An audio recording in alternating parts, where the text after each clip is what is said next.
നല്ല ശിഷ്യൻ. സിൽബാരിപുരം രാജ്യം വീരവർമ്മൻ ഭരിച്ചിരുന്ന കാലം. ഒരിക്കൽ മന്ത്രിയുടെ മാളികയിൽ മോഷണം നടന്നു. കള്ളന്മാർ സ്വർണ്ണ സൂക്ഷിപ്പ് മുഴുവനും കൊള്ളയടിച്ചു. ഈ സംഭവത്തിൽ രാജാവ് അങ്ങേയറ്റം ആശങ്കയിലായി. രാജ്യം മുഴുവൻ അരിച്ചുപെറുക്കിയപ്പോൾ 2 കള്ളന്മാർ കുടുങ്ങി. സ്വർണവും വീണ്ടെടുത്തു.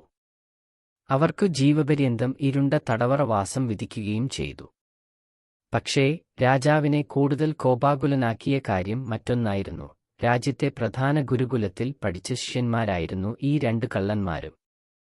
രാജാവ് ഉടൻ തന്നെ വീരമണി എന്നു പേരായ ഗുരുവിനെ കൊട്ടാരത്തിൽ വിളിച്ചുവരുത്തി. കള്ളന്മാരാക്കുന്ന വിദ്യയാണോ ഇത്രയും പ്രശസ്തമായ ഗുരുകുലത്തിൽ താങ്കൾ കൊടുക്കുന്നത്? രാജാവിനു മുന്നിൽ വീരമണി ക്ഷമാപണം നടത്തി. അദ്ദേഹം ആശ്രമത്തിൽ വന്നു വ്യസനിച്ചു. അന്ന് ഒരു സുപ്രധാന തീരുമാനമെടുത്തു. ശിഷ്യന്മാരുടെ എണ്ണം കുറയ്ക്കുക, അല്ലെങ്കിൽ ആശ്രമം പൂട്ടി കോസലപുരത്തേക്ക് പോകുക. വീരമണിയുടെ ഭാര്യ അപ്പോൾ പറഞ്ഞു, നമ്മളെന്തിന് ഈ രാജ്യം വിട്ടുപോകണം? അങ്ങയുടെ എത്രയോ മിടുക്കരായ ശിഷ്യന്മാർ ഈ ലോകമെങ്ങും ജോലി ചെയ്യുന്നു. എല്ലാ ശിഷ്യന്മാരും ഒരുപോലെയാകുമോ? രാജാവിന്റെ വിവരക്കേടിന് നമ്മുടെ ആശ്രമം എന്തു പിഴച്ചു? എങ്കിൽ നല്ലതുപോലെ നോക്കിയിട്ട് ഒരു ശിഷ്യനെ തെരഞ്ഞെടുത്ത് വിദ്യ കൊടുക്കാം. ഗുരുജി അതിനായി തയ്യാറെടുത്തു. കാര്യങ്ങൾ ഇങ്ങനെയാണെങ്കിലും രാജാവിന്റെയും മന്ത്രിയുടെയും മക്കൾക്ക് ഗുരുകുല വിദ്യാഭ്യാസം കൊടുക്കേണ്ട സമയമായി.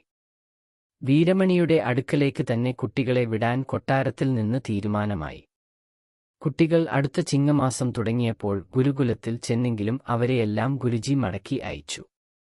ചരിത്രത്തിൽ ആദ്യമായിട്ടായിരുന്നു ഇങ്ങനെ രാജകുടുംബാംഗങ്ങൾക്ക് പ്രവേശനം നിഷേധിച്ചത്. ഇതിൽ രാജാവ് കലിപൂണ്ടു. ഉടൻ തന്നെ രാജാവും മന്ത്രിയും കുതിരപ്പുറത്ത് ആശ്രമത്തിലെത്തി. അവിടെ നോക്കിയപ്പോൾ ശങ്കുണ്ണി എന്നൊരു കുട്ടിയെ മാത്രമേ പുതിയ ശിഷ്യനായി വീരമണി സ്വീകരിച്ചിട്ടുള്ളൂ. രാജാവ് വീരമണിയോട് വിശദീകരണം ആവശ്യപ്പെട്ടു. വീരമണി ഒട്ടും മടിക്കാതെ പറഞ്ഞു തുടങ്ങി, ഇത്തവണ എന്റെ പരീക്ഷകളിൽ തൃപ്തികരമായി വിജയിച്ചത് ഈ ശങ്കുണ്ണി മാത്രമാണ്. എന്തു പരീക്ഷ? മന്ത്രിക്കും ഇത് രസിച്ചില്ല. വീരമണി, ഇവിടെ ചേരാൻ പല കുട്ടികൾ വന്നിരുന്നു. ആശ്രമത്തിലേക്കുള്ള നടപ്പാതയിലൂടെ ഒരു വൃദ്ധ വിറകുവെട്ടും ചുമന്നുകൊണ്ടുവരാൻ ഞാൻ ഏർപ്പാടാക്കിയിരുന്നു.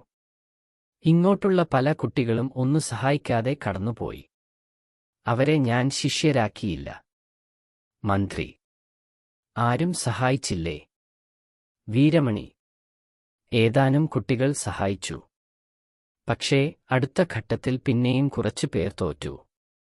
അതെന്തായിരുന്നു? വീരമണി, വൃദ്ധയെ സഹായിച്ച ചിലർ വന്നപ്പോൾ ആശ്രമത്തിന്റെ ഉമ്മറത്ത് എന്റെ അമ്മ ഇരിപ്പുണ്ടായിരുന്നു. അമ്മ കുട്ടികൾക്ക് വാഴപ്പഴം തിന്നാൻ കൊടുത്തു. തൊലി പൊളിച്ച് വായിലേക്ക് വച്ചു തിന്ന എല്ലാവരെയും ഞാൻ തിരിച്ചയച്ചു. അതിലെന്താ തെറ്റ്? വീരമണി, പഴം തിന്നാൻ തുടങ്ങുമ്പോൾ പകുതി ഒടിച്ചു വേണം കഴിക്കാൻ. അങ്ങനെയെങ്കിൽ മറ്റൊരാൾ ആവശ്യപ്പെട്ടാൽ പകുതി കൊടുക്കാമല്ലോ.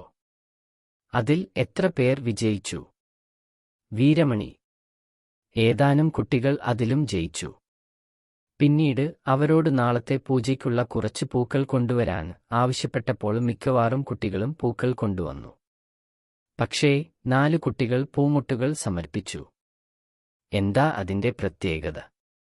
വീരമണി, ബുദ്ധിയുള്ള കുട്ടികൾ കൊടുത്ത പൂമുട്ടുകൾ അടുത്ത ദിവസം പൂജാസമയത്ത് വിടരുമ്പോൾ മറ്റുള്ളവരുടെ പൂക്കൾ വാടിപ്പോകുകയും ചെയ്യുമല്ലോ. അതിൽ ജയിച്ച 4 പേര് അവശേഷിച്ചു. എന്നിട്ട്? മന്ത്രിക്ക് ആകാംക്ഷയായി. വീരമണി, അപ്പോൾ അമ്മ തിണ്ണയിൽ 4 മൂർച്ചയുള്ള കത്തികൾ വച്ചിരുന്നത് എടുത്തു തരാൻ അവരോട് പറഞ്ഞു.